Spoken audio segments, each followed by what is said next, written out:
В течение 18-19 ноября Якутский центр СПИД проводит обследование в Восточном образовательном сибирском центре.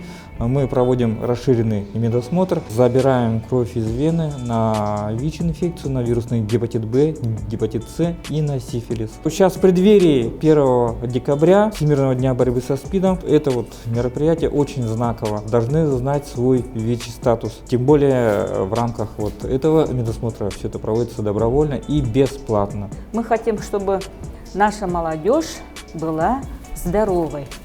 И поэтому всесторонне проводим работу профилактическую. Врачи-дерматовенерологи в эти 2 дня проводят медицинский осмотр для раннего выявления кожных заболеваний и инфекций, передаваемых половым путем. И для этого мы проводим не только осмотр и забор анализа. Будем на следующей неделе уже проводить санитарно-просветительскую работу. Нынче, если говоря, эти инфекции, передаваемые половым путем, они чреваты последствиями.